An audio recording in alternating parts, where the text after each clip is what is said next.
Hey everybody, it's Larze. We're here with some Charmers and Dogmatika and Magistus and Shaddoll. It's a fun deck type I've been playing, and I just kind of stumbled into it. I looked around for some lists and kind of didn't find a lot, but what I did find led me to this, and it's been really fun. So let's go over the deck real quick. Gamma and Driver, and Ash Blossom for hand traps. We run Aussa, Wyn, and Dharc as our Familiar-Possessed. Nefarious Archfiend Eater, 2 of them, because we can special summon it with our spellcasters and go into plays. 3 Luna for searches, bounce, and it works other stuff. 3 Ecclesia to search out our Fluerdelis and our Maximus, I think, if we need it. 2 Crowley because it searches bowl off of our Artemis and it can special summon itself to the field. It's pretty good. 3 Zoroa because it is a tuner, starts up our stuff, gets us into some pretty good plays. I like it. 1 Awakening Possessed because it's searchable from the deck, so pretty easy to get. And we don't want to draw it. And it can help us get into our possessed spell and traps. 1 Fluerdelis because I ran out of UR. I'd run 2 otherwise. Good card. Helps with extra deck negations. 1 Maximus to enable our extra deck stuff into the grave. Make plays. Nadir Servant for search and to fill our grave with extra deck. 2 Awakening of the Possessed because it's searchable. And it protects our Charmers. And it boosts our board pretty well. Attack-wise. And it helps us draw also. Lots of good stuff there. 3 Forbidden Chalice. This should be infinite impermanence, but I do not have enough URs to make all those, so this is the budget version. 2 Twin Twisters, because back row decks have been the bane of my existence. This is to help deal with them. And also, there's some trap cards that, if they're played, I auto-lose, like Rivalry of the Warlords, and I think there can only be 1, so those could really, really mess me up. 3 Spirit Charmers. This is pretty much the main, thing about the Charmers right now. It lets us search our spells and traps and put them on the field, and it's great. We discard 1, we get 2 out of it. It's great. Love it. 2 Punishment to filter out our extra deck into the grave so we can get their effects. Good stuff. 2 Possessed Partnership because it's searchable, lets us pop something on the board, and lets us special summon one of our spellcasters, which includes Ecclesia and Zoroa, so lots of good there. 1 Unpossessed to help refresh our board if our opponent gets through and attacks us. And 1 Shaddoll Schism because we have some Shaddolls, we can play them, this is how we fuse them. Extra deck, 1 Entis, 1 Titanic-Lad, the Ash Dragon, and Winda, Apkalo, and Construct, those are fusions. The Shaddolls are there. Apkalone's there to pitch so that we can special summon one of the other 2. And Entis and Titanic-Lad are there to pitch with our punishments and our Maximus and our Nadir to get their effects. 1 Borreload, because it's an Omni-Negate with Artemis, and it's very easy to summon if we have Zoroa in our starting hand. 1 Baguska to stall out the game. Artemis to pair with Zoroa and Borreload. Nightmare Phoenix and Nightmare Unicorn for back row and spin removal. Wyn the Wind Charmer, Aussa the Earth Charmer, and Lena the Light Charmer to steal. Those were... These spots can be filled with other things, but they're what I'm running right now. Lena, though, is amazing. Love her. And then IP Masquerena, so we can make link plays on our opponent's turn, go into Unicorn, pop their stuff. And finally, Celine, because she comes out, she can bring back Maximus and do all kinds of crazy stuff. She's great. I love her. And she's 1850, so she triggers Awakening of the Possessed, and she's great. It's awesome. So that's the deck. I'm going to be updating it here and there. We'll keep improving it. But this is the current version, and I'm liking it so far. Having a lot of fun with it. So let's head over and get into the replays and show you kind of how the deck plays.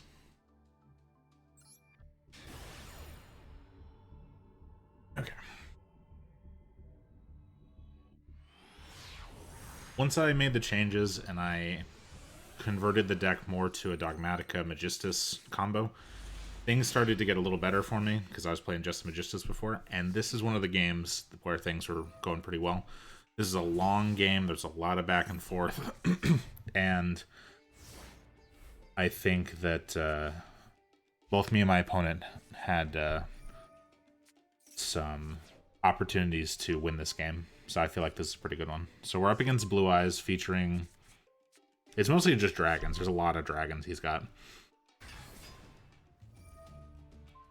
So he went to pop, but Awakening of the Possessed prevents that from happening.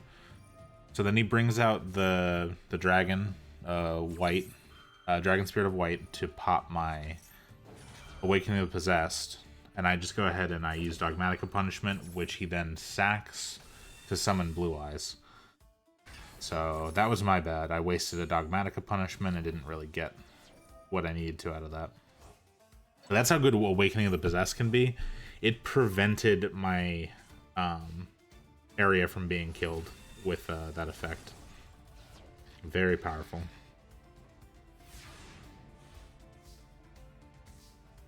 Okay, so we drew another Dogmatika Punishment, and I opted to just set all. I should have just played the Awakening of the Possessed, summoned Aussa, and gotten the value there. But I pitched my Borreload to kill the Blue Eyes there. So that was my first probably big misplay there. I could have gotten more value there. But we Awakening the Possessed now, draw off of Dharc, get the Spirit Charmers, special summon by pitching the Borreload, and now we've got Titaniclad in the grave. And Titaniclad will let us add... I think I picked Fluerdelis, yeah. So we get Fluerdelis in hand, so now we can respond to our opponent trying to activate extra deck stuff. And they just go straight into that. So now we're in top deck mode. And things are looking pretty good because we draw Crowley, so we can just go ahead and hit for 18.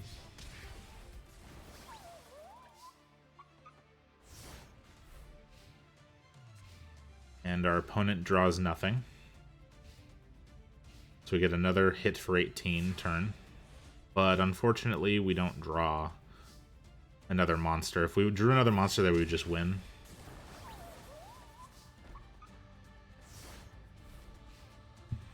So set Unpossessed, pass the turn, and our opponent gets a play, special summons. And then after this, we got one of the craziest turns I've had playing this deck.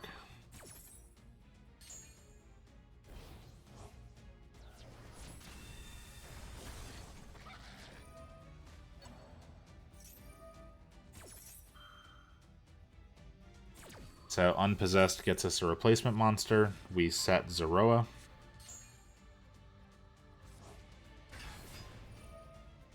And then we lose the Unpossessed. And I thought, okay, so I just have to deal with one of these two. But no, he goes into the Dragulbeon. And then summons out number 38, Hope. So I have to deal with a negate off of the Hope.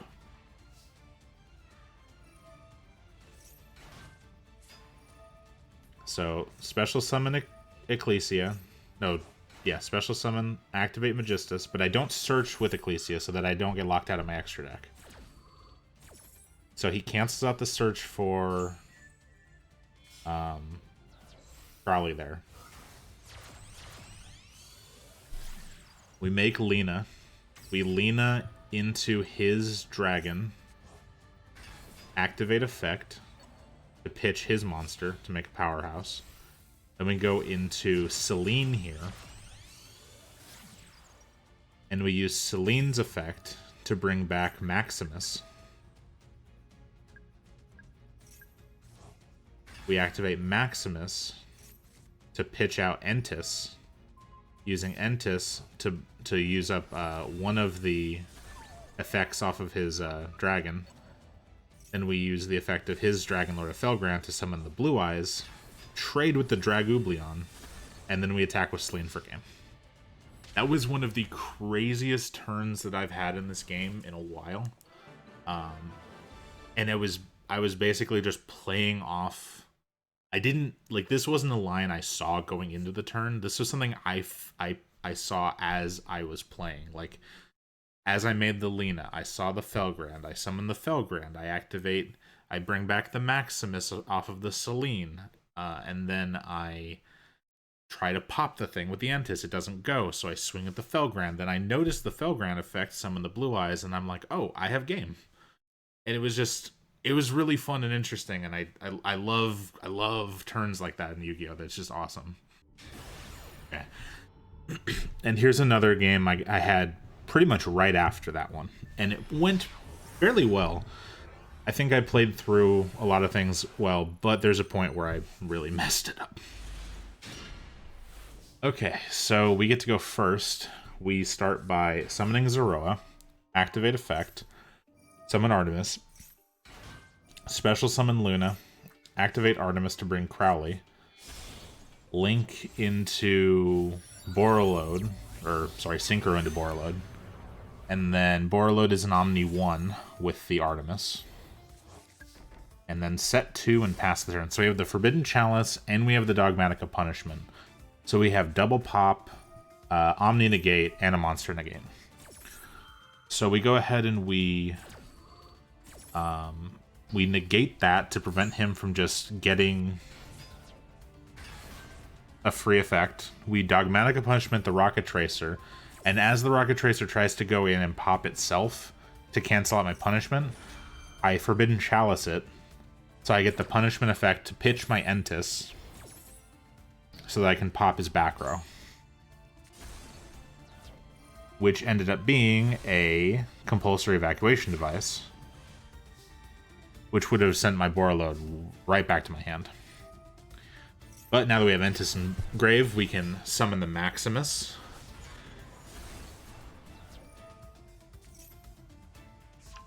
And now we have a Schism as well. So we go ahead and attack, then we use the Maximus effect to pitch Titaniclad. We get a Crowley off of Artemis, and we pitched Apkalone as well. So now we've got a Ecclesia in hand. We've got the ability to Schism on this turn. So as soon as he summons the Rocket Tracer, I activate Schism. I should have waited until he activated the Rocket Tracer's effect, and then chained it to the Schism. But now we Schism to summon Winda to prevent him from doing special summons. And we've pretty much locked him.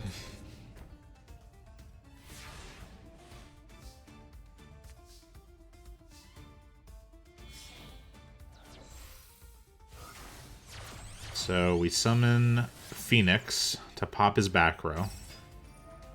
And in response, he compulsory hits my Winda, which is fine. Winda goes back to the extra deck.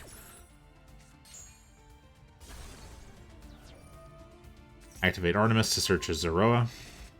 We summon the Zoroa. Activate the Crowley, special summon it to the field.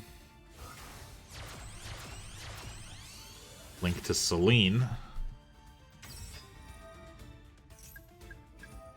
Use Selene's effect to summon our Maximus back, but I summon it in defense mode. And this is the misplay, because if I summoned it in attack mode, I would have had game right here. So my opponent lives with 950 and another turn to play. And since we pitched the construct off of the Maximus, we can go back into Winda now. So he links into Striker Dragon, activates the effect, and I use Schism's effect to summon Winda back. And we've locked him out yet again.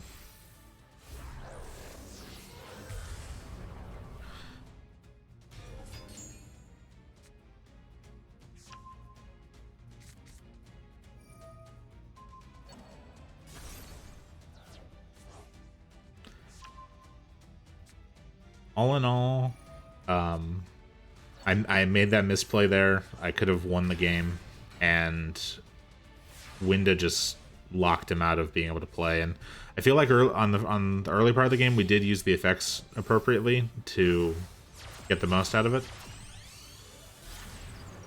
So I unicorn here to spin his face down just in case. I don't really know much about the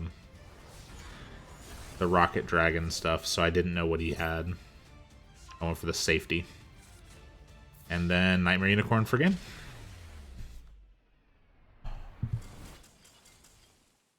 The deck is running a very minimal Charmer like lineup. It's not like a pure Charmer thing. It's definitely being heavily helped by the Magistus and the Dogmatika, but I do like the Charmers. I really think they're cool. All the other engines and packages are really doing a lot, though. But I think it's a fun deck. I like this variant of this kind of thing, and I'm going to continue playing it, tweaking it, and I'll make different forms of Charmers as well if I can find different ways to kind of make it work. Because I think they're cool. I like them. So, yeah. We'll be heading off now, but we will be back later, wow, with more to come. So be on the lookout for more Charmer stuff. I'm even going to try some other different types of decks like this as well. And yeah, we're going to do a lot of that. So if you like the video, please like, comment, tell me how I messed up. Tell me how to improve, if you want to. Give me some tips. I'm always open to criticism, advice, everything. And yeah, everyone have a good one. And I'll see you next time.